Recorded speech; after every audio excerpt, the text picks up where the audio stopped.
Goal, nation's leading institute.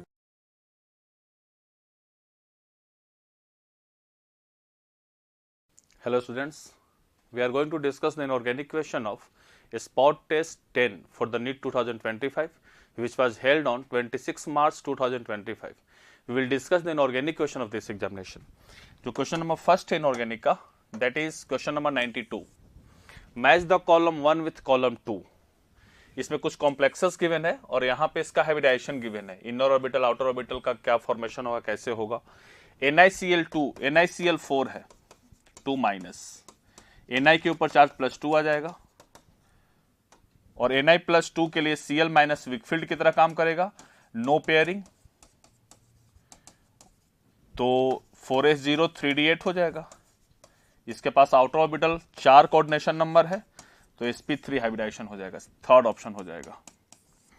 लेकिन वही चीज है Ni+2 Cn माइनस यहाँ पे स्ट्रॉन्ग फील्ड लिगेंड की तरह बिहेव करेगा तो ये पेयरिंग करवा लेगा.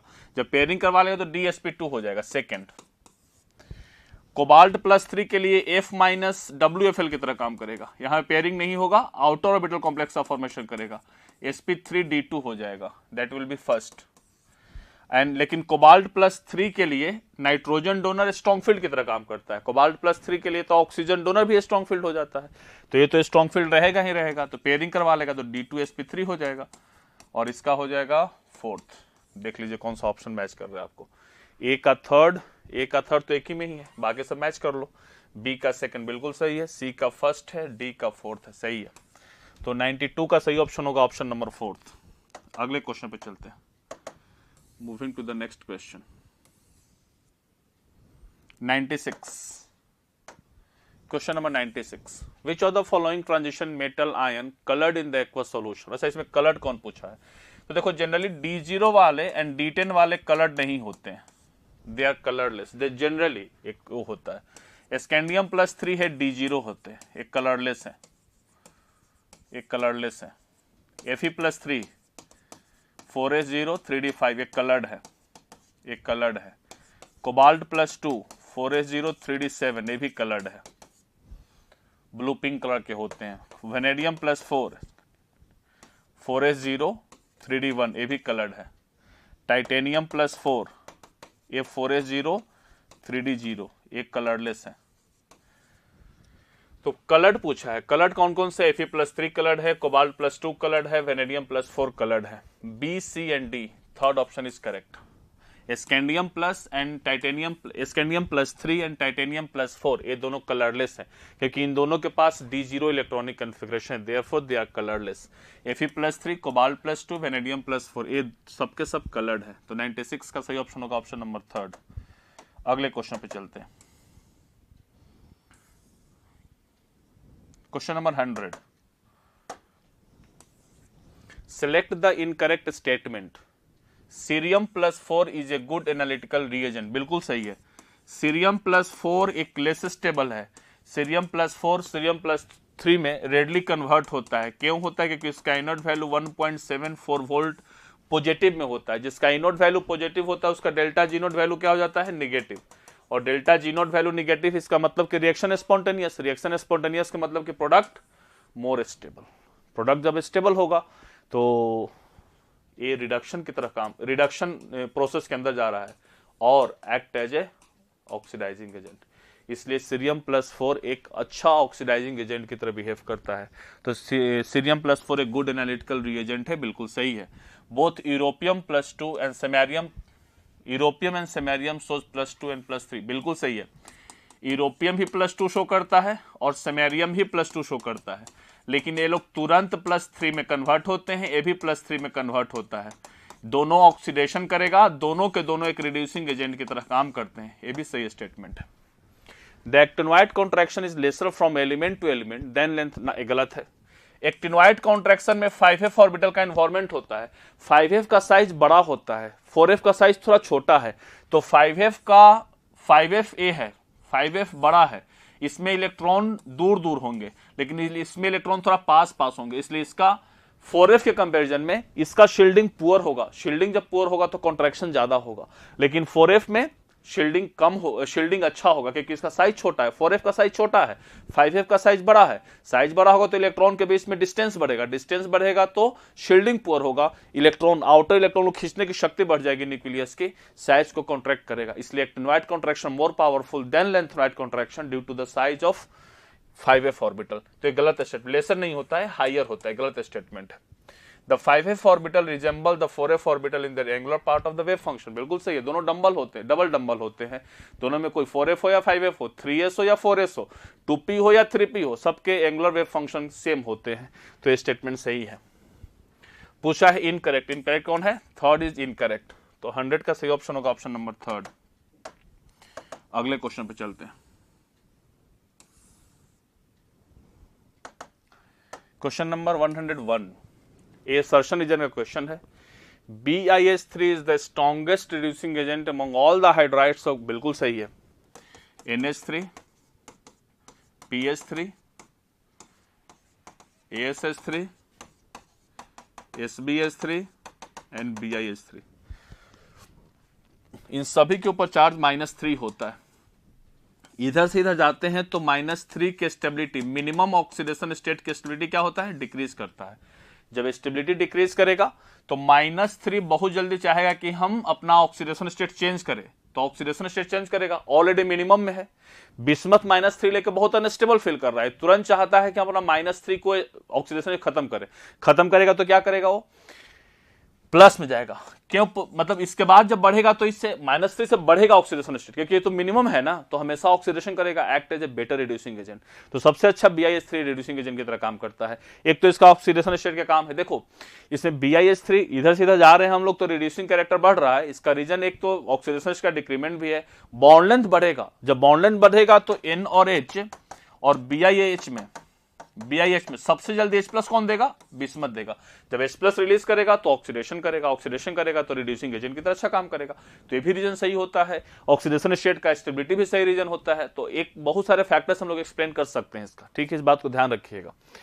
नहीं तो बाकी आप एनसीईआरटी में देखिएगा, मैं बता रहा हूं फिर से, मैं इसको जो पी ब्लॉक का वीडियो है उसमें भी देख सकते हैं।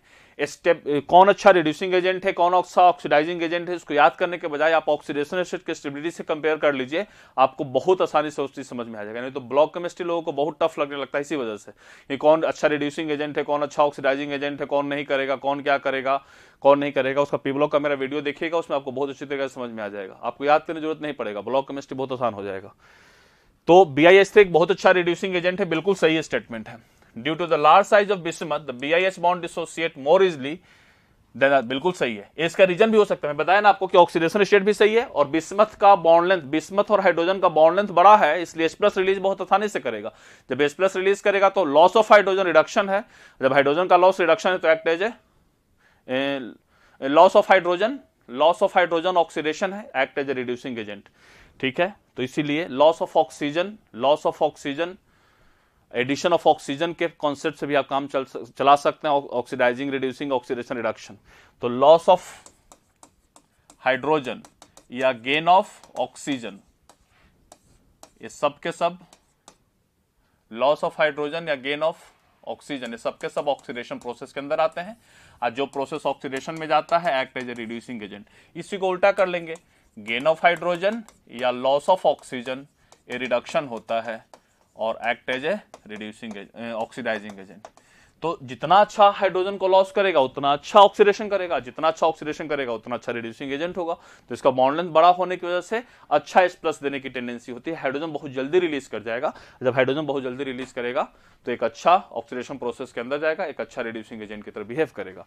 तो इसका रीजन भी सही है। अगर इसको नहीं, बॉन्ड लेंथ नहीं देके इसका ऑक्सीडेशन स्टेट की स्टेबिलिटी में बात करता है कि -3 बिस्मथ में सबसे लीस्ट स्टेबल है, वो भी इसका रीजन सही हो सकता है। दोनों रीजन सही हो सकते हैं। तो इसीलिए असर्शन और रीजन दोनों करेक्ट स्टेटमेंट है और दोनों एक दूसरे को एक्सप्लेन भी करते हैं। इसलिए 101 का सही ऑप्शन होगा ऑप्शन नंबर फर्स्ट। अगले क्वेश्चन पे चलते हैं।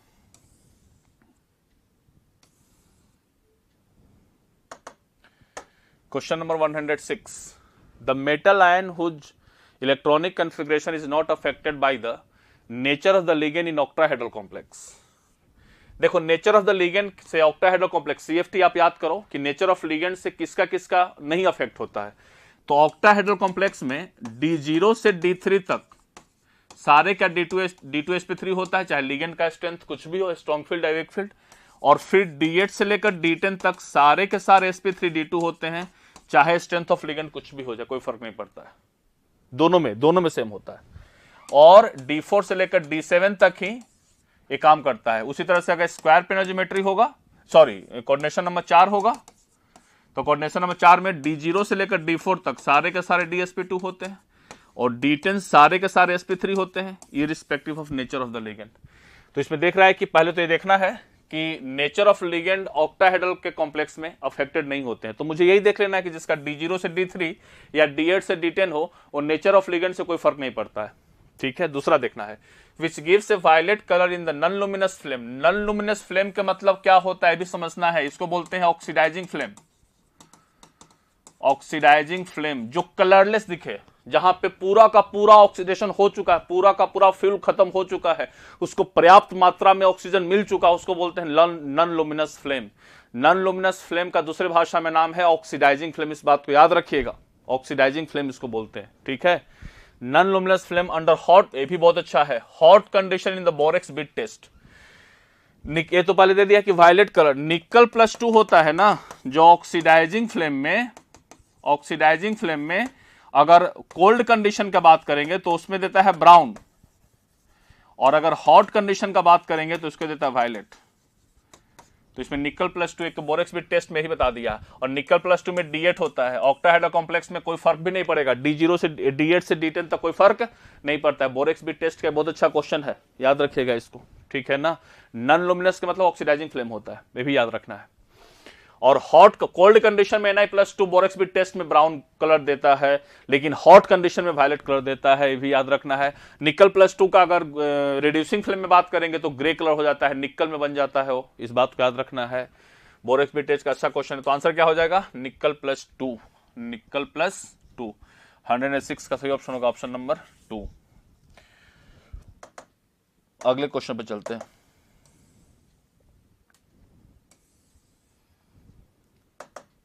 नेक्स्ट क्वेश्चन 110 का है। तो total number of non bonded electron is present in nitrite ion based on Lewis theory. Nitrite ion NO2- होता है, स्ट्रक्चर बना लेंगे N डबल बॉन्ड O-, एक लोन पेयर। तो इसके पास 2 2 4 2 6 2 और 2 4 नॉन बॉन्डेड एक। तो देखो नॉन बॉन्डेड इलेक्ट्रॉन पूछा है, पेयर नहीं पूछा है, तो 2 2 4 2 6 2 8 2 10 2 12 फर्स्ट ऑप्शन करेक्ट होगा। और मैं बता चुका हूं आप लोग को लुईस ऑक्टेट रूल कि अगर सेंट्रल एटम के पास 8 इलेक्ट्रॉन है तो जो इसका रियल स्ट्रक्चर होता है वही उसका लुईस स्ट्रक्चर भी होता है। इसके पास 8 इलेक्ट्रॉन है, 2 2 4 2 6 2 8, तो यही इसका रियल स्ट्रक्चर भी है, यही इसका लुईस स्ट्रक्चर भी है। अगर इसका हम लोग फॉर्मल चार्ज की बात करें तो नाइट्रोजन पे 0, इस ऑक्सीजन में -1, इस ऑक्सीजन पे 0। ठीक है, इसमें कोई फर्क नहीं पड़ेगा। तो यही इसका है, और इसमें total number of lone pair 6 है, 3 2 5 और 1 6। Total number of electron count कर लेंगे तो 12 हो जाएगा। 110 का सही ऑप्शन होगा ऑप्शन नंबर फर्स्ट। अगले क्वेश्चन पे चलते हैं। Question number 111। The large difference between the melting and boiling point of oxygen and sulphur is explained on the basis of. Electron की एंथैल्पी से कोई मतलब नहीं है, इलेक्ट्रोनेगेटिविटी से कोई मतलब नहीं है, एटॉमिक साइज से कोई मतलब नहीं है। O और SS, अगर मेल्टिंग पॉइंट एटॉमिक साइज का बात करेंगे तो ऑक्सीजन का ज्यादा होना चाहिए था, लेकिन सल्फर का ज्यादा होता है। पता है क्यों? क्योंकि एटोमिसिटी ज्यादा होता है इसका। इसमें O2 है, इसमें एसेट है, एटोमिसिटी की वजह से इसमें ज्यादा होता है। इसमें सल्फर 8 है, नंबर ऑफ बॉन्ड ज्यादा हो जाते हैं, इस वजह से उसका मेल्टिंग एंड बॉइलिंग पॉइंट बढ़ जाता है। अगर यही पॉलीमेरिक स्ट्रक्चर होगा तो उसका और मेल्टिंग एंड बॉइलिंग पॉइंट बढ़ जाएगा, और हाई हो जाएगा। तो इसलिए सल्फर और ऑक्सीजन में जो मेल्टिंग पॉइंट का डिफरेंस या बॉइलिंग पॉइंट का डिफरेंस आता है due to the atomicity, number of atom, number of bond ज्यादा है, इस वजह से उसमें मेल्टिंग एंड बॉइलिंग पॉइंट ज्यादा होता है। तो 111 का सही ऑप्शन होगा ऑप्शन नंबर 4। अगले क्वेश्चन पे चलते हैं। Question number 119। The number of molecules और ions from the following having the trigonal bipyramidal shape. ठीक है, ट्रायगोनल बाइपिरामिडल शेप किसके किसके होते हैं देखा जाए। SF4 पता है ना, SF4 F F F F S सीसो खत्म हो गया बोला। BrF3 ट्रायगोनल बाइपिरामिडल, ज्योमेट्री होता है, शेप इसका ट्रायगोनल बाइपिरामिडल नहीं होता है, BR एफ एफ एफ, एक लोन पेयर, दो lone pair, T shape bend T होता है, तो ये काम खत्म हो गया, अभी खत्म हो गया। PCl5 ट्रायगोनल बाइपिरामिडल, sp3 डिहाइब्रिडाइजेशन होता है, लोन पेयर 0। BRF5 में square pyramidal, bromine fluorine fluorine fluorine fluorine fluorine, एक लोन पेयर, sp3d2 ये भी नहीं होगा। ClF3 जस्ट लाइक इसका है, जो BRF3 वही ClF3 है, ये भी टी शेप होगा, बेंट टी। SF6 कोई लोन पेयर 0 है, ऑक्टाहेड्रल। ASF5 आर्सेनिक का पार्ट है, फास्फोरस आर्सेनिक, सेम फ्लोरीन है, ये भी ट्रायगोनल बाइपिरामिडल, तो 2 होगा। PCl5 और ASF5 इन दोनों का ट्रायगोनल बाइपिरामिडल शेप होता है, तो इसलिए नंबर पूछा है तो नंबर इसमें 2 हो जाएंगे, तो 119 का सही ऑप्शन होगा ऑप्शन नंबर 3। अगले क्वेश्चन पे चलते हैं। Question number 122, the incorrect order of ionic character. ठीक है, आयोनिक कैरेक्टर ClF3 तो कोवलेंट कंपाउंड है, LiF एंड K2O। देखा जाए LiF और K2O में Li प्लस और K प्लस, तो Li प्लस का पोलराइजिंग पावर ज्यादा होगा, जब पोलराइजिंग पावर ज्यादा हो तो कोवलेंट कैरेक्टर ज्यादा हो जाएगा, आयोनिक कैरेक्टर कम हो जाएगा। तो LiF में आयोनिक कैरेक्टर कम होगा, K2O में आयोनिक कैरेक्टर ज्यादा होगा, और ये तो कोवलेंट है ही, तो यही होगा आयोनिक कैरेक्टर का ऑर्डर, सबसे कम ClF3 और सबसे ज्यादा K2O में आयोनिक कैरेक्टर होगा। इनकरेक्ट ऑर्डर, ClF3 का सबसे ज्यादा आयोनिक कैरेक्टर बता रहा है, गलत है। KO2 का, फिर ClF3, KO2 का सबसे ज्यादा, फिर ClF3 का, ये सही है ना। देखो KO2 तो बाबू एक पोटेशियम S ब्लॉक का है, इसलिए आयोनिक कैरेक्टर ज्यादा होगा। ClF3 कोवलेंट है लेकिन पोलर है, Cl और F के बीच में इसमें डेल्टा नेगेटिव डेल्टा पॉजिटिव, तो इसमें पोलर कोवलेंट बॉन्ड है, इसलिए आयोनिक कैरेक्टर थोड़ा बढ़ जाएगा इसमें। लेकिन Nn में तो नॉन पोलर कंपाउंड है, तो इसमें आयोनिक कैरेक्टर कम हो जाएगा, तो सही ऑर्डर लिखा है। LiF का ज्यादा होगा, फिर ClF3 का होगा, फिर SO2 का। इसमें देखो ClF3 में होता है फ्लोरीन फ्लोरीन फ्लोरीन, इसका म्यू नॉन जीरो होता है, इसका म्यू 0 हो जाता है, तो इसलिए इसमें आयोनिक कैरेक्टर का चांस ज्यादा है, इसमें आयोनिक कैरेक्टर का कम होगा। LiF तो खैर S ब्लॉक का है, इसलिए इसमें ज्यादा होगा, ये भी ऑर्डर सही है। K2O का ज्यादा होगा, फिर से SO2, S डबल बॉन्ड है, S डबल बॉन्ड O है, ठीक है। इसमें नेट डायपोल मोमेंट कम है, 0 है, लेकिन इसमें delta negative delta positive polarity तो है इसमें, तो इसलिए इसमें पोलरिटी ज्यादा होगा, ये नॉन पोलर कंपाउंड है, ये भी नॉन पोलर कंपाउंड है। SO2 भी नहीं, SO2 नॉन पोलर नहीं है, sorry, SO2 is not non polar, गलत हो रहा है बाबू, थोड़ा चेक कीजिएगा। SO2 में तो S डबल बॉन्ड O, एक लोन पेयर भी तो है ना, ये इधर खींचेगा, इधर खींचेगा, और ये इधर खींचेगा, ठीक है। लेकिन इसमें इस जितना पोलरिटी, इसमें delta negative delta positive, SO3 में म्यू 0 हो जाता है, नहीं, S डबल बॉन्ड O, इधर खींचेगा, इधर खींचेगा, इधर खींचेगा, इसका नेट इधर, इसका नेट इधर, म्यू इज इक्वल टू 0 हो जाएगा। लेकिन SO2 में तो एक लोन पेयर है ना, ऑर्बिटल डायपोल मोमेंट का अलग होगा, मतलब उसका ज्यादा होता है, बाकी सबका कम हो जाएगा, इसलिए इसका और इसका दोनों कैंसिल नहीं करेंगे। 180 डिग्री तो है लेकिन कैंसिल नहीं करेंगे, इसलिए म्यू 0 नहीं होगा इसका। लेकिन इसमें पोलरिटी कम होगा, ClF3 में पोलरिटी ज्यादा होगा, इसलिए इसमें ज्यादा होगा। ये भी mu is equal to non zero है, ठीक है। इसमें polarity delta negative delta positive है, ये तो नॉन पोलर है, तो इसे सबसे कम हो जाएगा, तो ये भी सही ऑर्डर लिखा है। पूछा है कि इनकरेक्ट ऑर्डर, तो पहला ही इनकरेक्ट है बाबू, ClF3 का ज्यादा है, LiF का कम है, K2O का सबसे कम दे दिया इसमें, ये इनकरेक्ट ऑर्डर है, क्योंकि ClF3 का ज्यादा हो ही नहीं सकता है, ClF3 का इसमें सबसे कम हो जाएगा, ठीक है। तो 122 का सही ऑप्शन होगा ऑप्शन नंबर 1। अगले क्वेश्चन पे चलते हैं।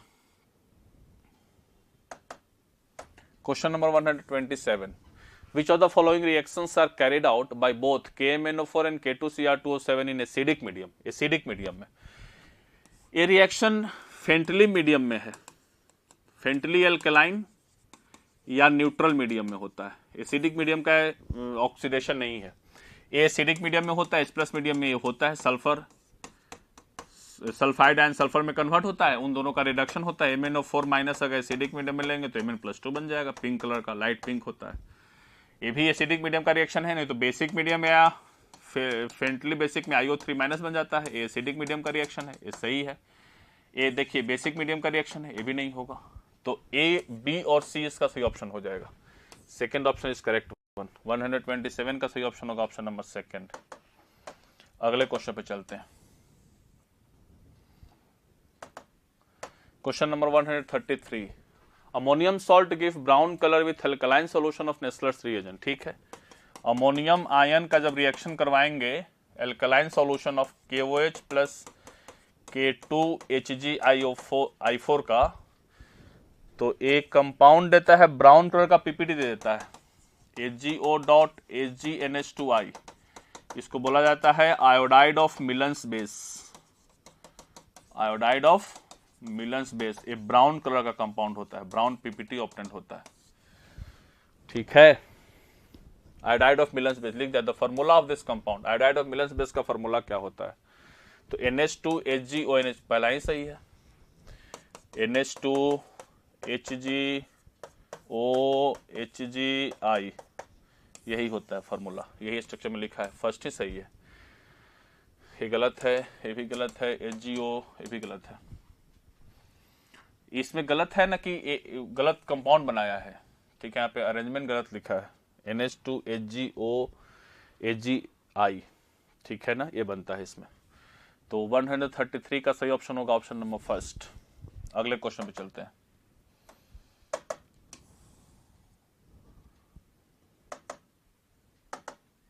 Question number 135, potassium thiocyanate solution react with ferric chloride.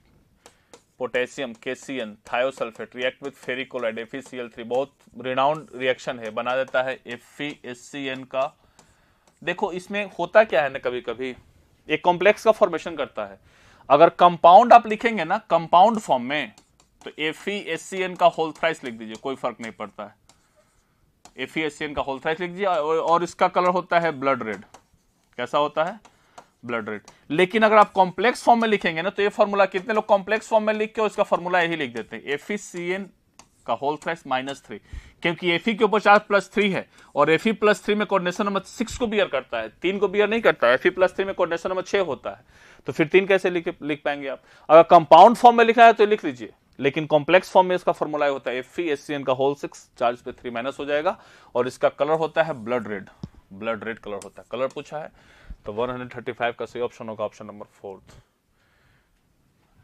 अगले क्वेश्चन पे चलते हैं।